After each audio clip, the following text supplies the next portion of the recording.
Junto a Rafa Venegas, donde hay información que ha ido apareciendo. Estas son imágenes del lugar donde habría sido encontrado, donde fue hallado el ex alcalde de Macul. ¿Se acuerdan que ayer con Rafa Venegas estábamos en ese lugar, estábamos en el paradero? Bueno, ahora ya tenemos la imagen justamente que da cuenta de este recorrido y de en los minutos que él habría pasado en este paradero. Rafa Venegas nos entrega detalles. Rafa. Tal cual aparecen registros para reconstituir todos los momentos claves, lugares fundamentales para saber qué pasó con Gonzalo Montoya, exalcalde de Macul, en qué momento aparece.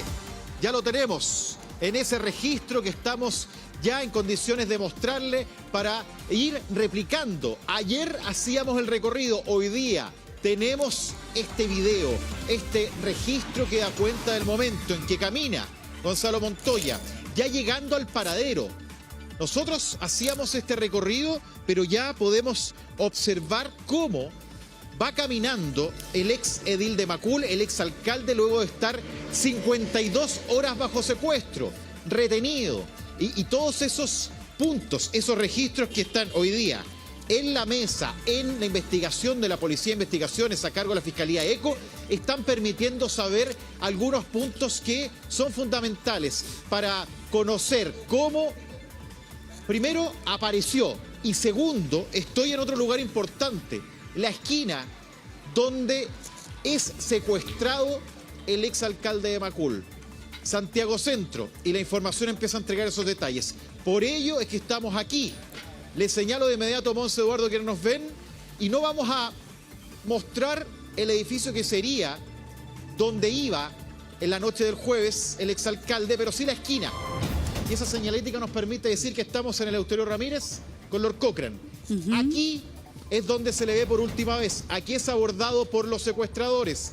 En esta esquina, un edificio que está en el entorno, que nosotros ya tenemos, según algunas fuentes, ya tenemos certeza de cuál sería el edificio al cual ingresa y donde es finalmente secuestrado el exalcalde. Rafa. Imagínense que aquí desaparece, día jueves, Sí, Rafa. madrugada, domingo, 11, En pleno aparecen las centro. imágenes que estamos viendo. ¿Y se sabe si a él lo secuestran dentro del departamento o en la calle? La información que manejamos es que es en el trayecto en que iba hacia el departamento. Y ahí él iba en un ¿Por qué es auto. importante plantearlo así? Él iba en su auto. Él se baja del auto. A ver, Ya. Mira, Monse, es súper importante eso que tú marcas. Quiero contar, y esta información la vamos a ir ampliando, porque el día anterior Gonzalo Montoya choca. Sí. Y su vehículo queda dañado, por lo tanto no lo puede ocupar. Ya. El día siguiente, él llega a este lugar en un auto prestado, en un auto blanco de un amigo, un Volkswagen. Ya. Y él llega hasta este lugar, presuntamente, a encontrarse con una persona. Al momento de ingresar al edificio, en el trayecto que va hacia el departamento, es abordado por quienes serían sus secuestradores, es la información que manejamos. Y ahí se le pierde el rastro por bastantes horas hasta que aparece este video que hemos ido observando, que hemos ido dando a conocer tanto en 24 horas como en el Buenos Días a Todos, a propósito de cómo se lo observa pidiendo dinero a su familia. Le dice a la hermana, junten 20 millones. Luego estas conversaciones empiezan a tener algunas conversaciones, algunos tonos que son de bastante amenaza, de una, podríamos decir, una posición de estos secuestradores de mucha seguridad, con acento extranjero, con un amedrentamiento permanente a quien en ese momento estaba retenido, que es el exalcalde de Macul, y que luego se transforma en un rescate de algo así como 1.400.000 pesos. Ese fue el monto que se habría entregado. Y luego de ello habría sido dejado en este puente Rafa. Esperanza, en Padre Hurtado, donde no hay cámaras, y luego aparece este registro. Apareció el registro. Querido Simón. Y el registro, Rafa, es muy elocuente y nos permite también configurar en qué estado estaba el exalcalde, porque en un momento cuando llega la patrulla de seguridad ciudadana, él hace así con la mano, como gracias a Dios que me recogieron. Uno puede vislumbrar, tú ayer, Rafa, hacía el mismo recorrido, de hecho te sentaste ahí en el paradero. Estamos hablando de una situación que a medida que se van conociendo los antecedentes, primero, fue secuestrado en la calle. Se pagó 1,4 millones cuando se estaban pidiendo 50 millones. Entonces, parece ser que esto tendría que ver con un tema como delincuencial más doméstico de lo que uno pensaba como una gran organización criminal. Pero también, y aquí te lo planteo, Rafa, porque se conoció el testimonio del vehículo que fue chocado por el exalcalde en la jornada previa. El por qué él no andaba en su vehículo y andaba en el auto prestado. Aquí están las imágenes de la camioneta y la condición en la que quedó la camioneta. Dice el conductor de la camioneta que cuando fue chocado, ese vehículo estaba detenido y fue chocado por el exalcalde Montoya, que él se habría bajado demasiado nervioso y complicado, que le había dicho, tranquilo, yo te voy a pagar, que se compartieron los teléfonos y todo, pero que la sensación de él es que lo vio más tenso y nervioso de lo que correspondería por un accidente de esta naturaleza. Que posteriormente el conductor del vehículo dice, no me llamó más, no me contestó y dijo, me cagaron. Hasta que vio las noticias dijo, oye, este no es el mismo gallo que nos chocó a nosotros, se llama igual. Y ahí entendieron por qué él no le estaba contestando las llamadas.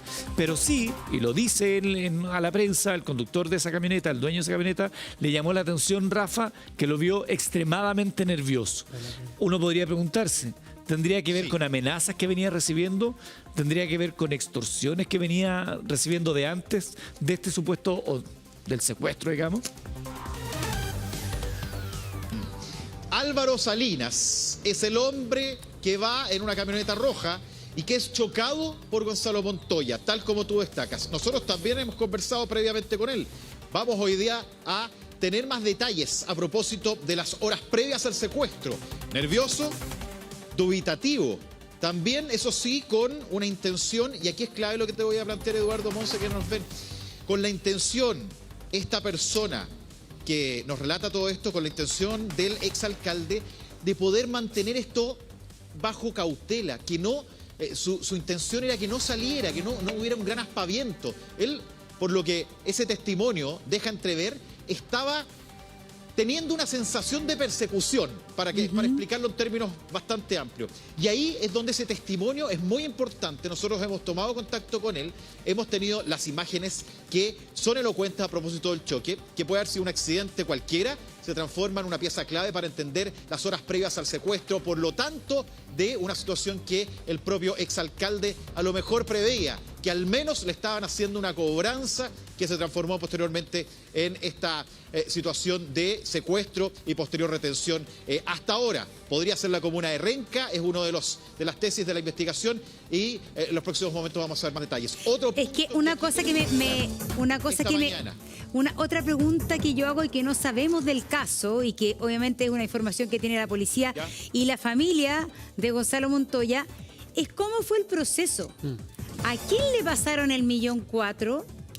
Porque tú siempre cuando pagas un rescate tienes que asegurarte que te devuelvan al secuestrado. Exacto. Pero aquí el secuestrado lo dejaron a la deriva en una calle en Padre Hurtado, en súper mal estado físico, además del estado, y lo encuentra alguien de seguridad ciudadana. Entonces, eso es raro, porque tú pagas un rescate siempre con cierta seguridad, o te dicen ya, nosotros te vamos a dejar a la víctima en tales calles y todo, anda a buscarlo a esta hora y ahí los delincuentes, no sé.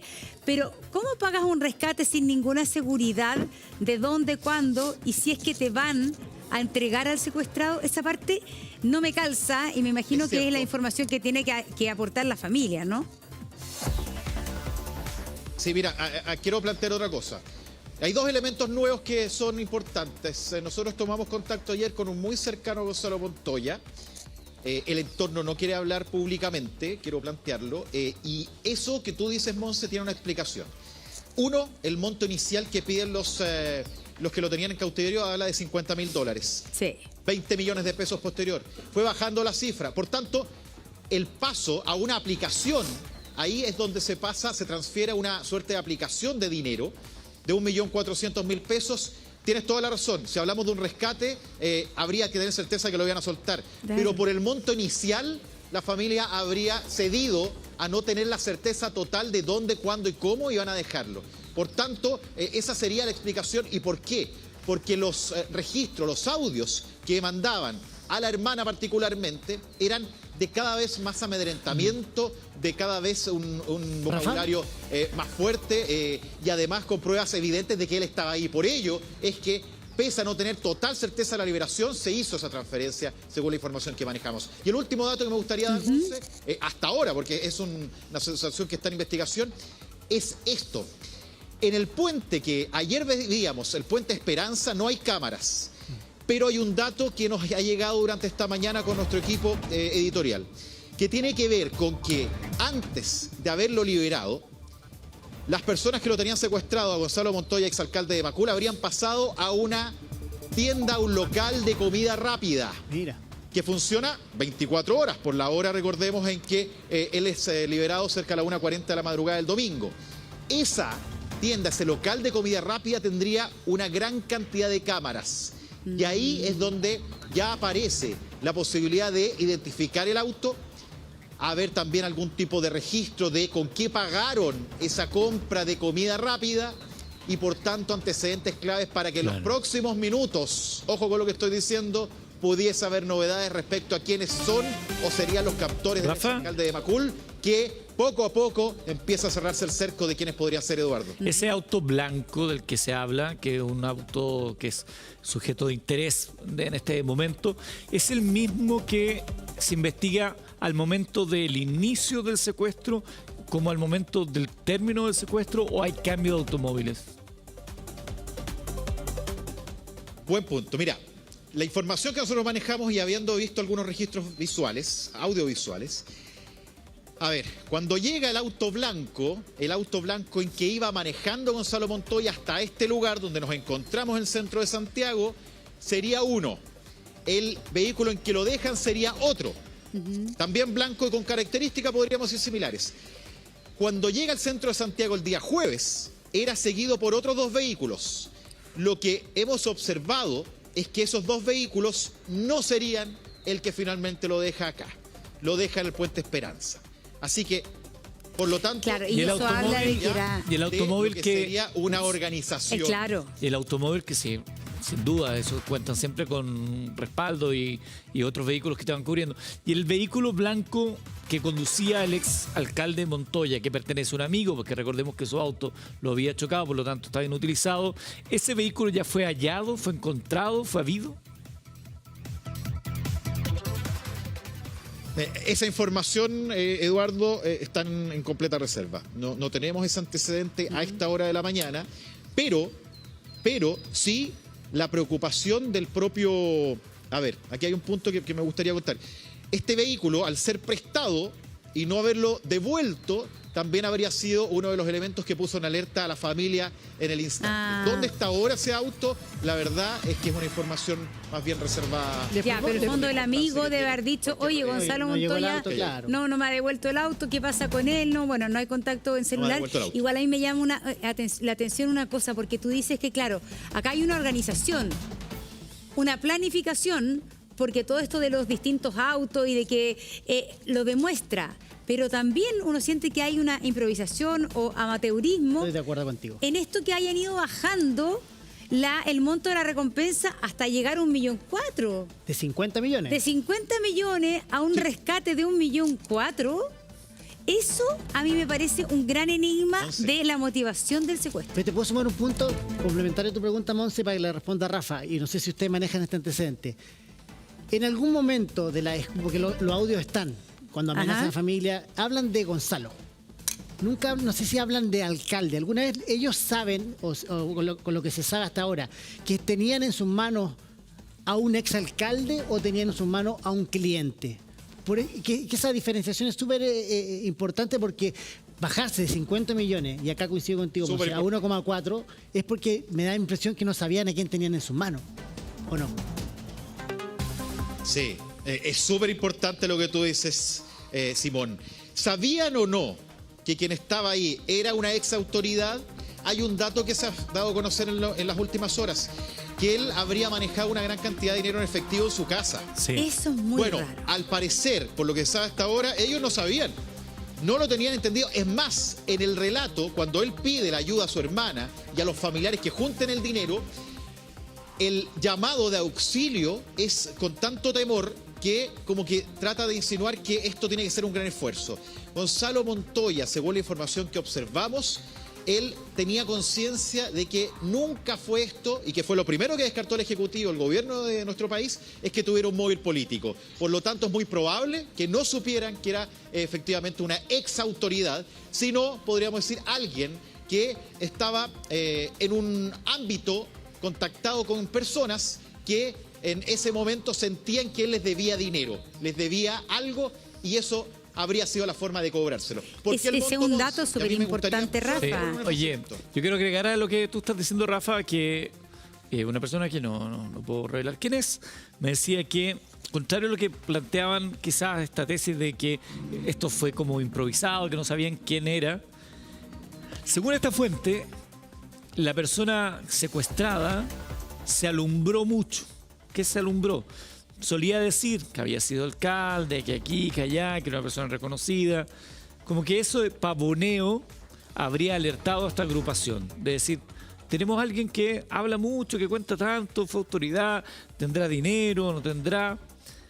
Luego está todo lo que se vincula con lo que podría haber ocurrido al interior de ese departamento, sobre el cual solo hay especulaciones, y se está esperando que el exalcalde salga de su estado de shock para que declare y cuente, según lo que él sabe, qué ocurría ahí, quiénes estaban involucrados ahí y cómo es que llega esta organización criminal a secuestrarlo.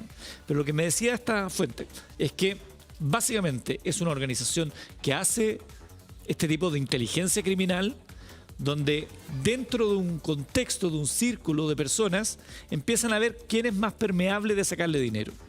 Aquí tendríamos a una persona que se alumbraba mucho, que hablaba tanto, y se convirtió para ellos en un sujeto de interés. Y lo empiezan a seguir. Y ahí se empiezan a dar cuenta quién es. ¿Por qué sustentaba esta tesis, esta fuente? Por el letrero que tenía esta persona. Dice que ese letrero tiene demasiada información para ser un objetivo al azar. No, yo creo que al azar no era, porque la persona estaba llegando a un lugar donde eventualmente iba a ir. Pero donde va mucha más gente. Claro, donde hay comercio sexual, si eso es lo que se dice, hasta el momento que él fue asistió a ese lugar. Entonces, pero el tema de por qué Gonzalo Montoya tenía dinero y grandes sumas de dinero en su casa, eso es súper clave. Y me llama la atención, si eso es efectivo, ¿por qué en el video le ruega a su papá que aporte, que se ponga, que hagan una vaca, que hagan... Quizás también está hablando de una suerte de código, claro. Porque si él dice, oye, sí, yo tengo harta plata ahí en la... es como la deja... Pero bueno, claro, pero lo que... Ya, entendido, pero él tenía, eso me llama mucho la atención, ¿por qué una persona que...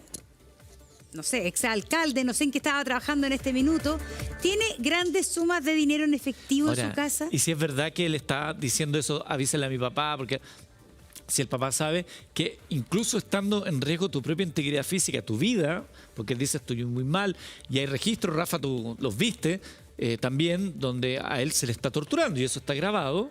Es terrible los registros de esos videos, que así todo nos diga, ya saquen la plata. Eso es lo que encuentro. Entréguenlo y déjenme libre y olvidemos Si es que esto. los secuestradores sabían que tenía la plata ahí, el mensaje debería ser, oye, saquen la plata que tengo. Por eso no entiendo si efectivamente había este dinero en efectivo en su casa, que en los videos le diga, en vez de pedirle al papá y al hermano que traten de juntar plata. ¿Se sabe, Rafa, cuánta plata era? No se sabe el monto, Eduardo, no se sabe el monto exacto, pero lo que sí se sabe, a ver, hay dos elementos que me gustaría poner en la mesa, evidentemente que son clave. Uno, habría dinero que se supo después en su casa, en la casa del exalcalde. Segundo, él, claro, se pavoneaba probablemente como exautoridad, pero no como autoridad de ejercicio, por lo tanto, eso no significaría necesariamente que tenía el dinero. Y hay un punto que es fundamental. Esta organización, de haber corroborado esta cantidad de monto de dinero en la casa, probablemente hubiera ido. Creo yo que también es una materia de investigación, el domicilio del exalcalde. Y para cerrar, hay un punto que es fundamental. La forma y el tono en que él aparece en la grabación, y me parece que por ahí también lo comentaron, hay un tono también, yo me atrevería a decir, de apelar a todos, no tengo, por favor ayúdenme.